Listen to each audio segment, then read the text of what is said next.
Hey guys, here's my 90-90 hip flow. We're going to go through this one together. So first, the 90-90 position. I like to be precise about my angles, so I can actually use the mat that I'm on to make sure that my front shin and back femur are parallel to the front edge of the mat. My front femur and back shin are parallel to the side edge of the mat. So I have good 90-degree angles, ankles, knees, and hips. All right. When you're in the 90-90, remember we are trying to get the hips and pelvis to be square with whatever direction our chest is facing. So I think of an Axelrod from right hip to left hip.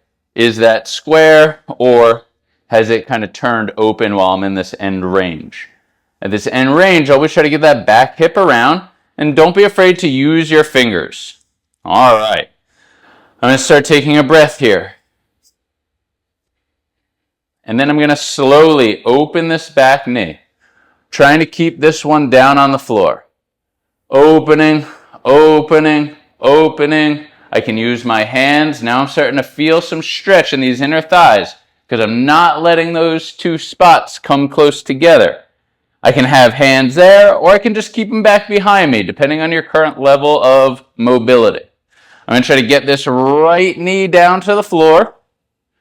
This left leg's coming along for the ride. I've now switched in the 90-90. I kept my heels down the whole time. I'm going nice and upright, trying to square those hips.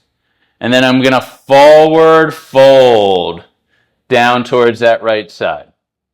Try not to just collapse and round the spine.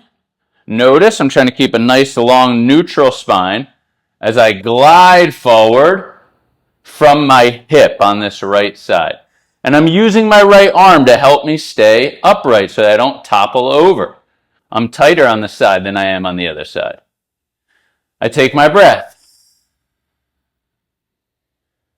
Good. Then I'm going to open this back knee, keep this front knee away from it, and then I switch windshield wiper, turning through here, gliding forward as deep into that forward fold as I can get. I'm going to start to feel a stretch through my left hip on this side.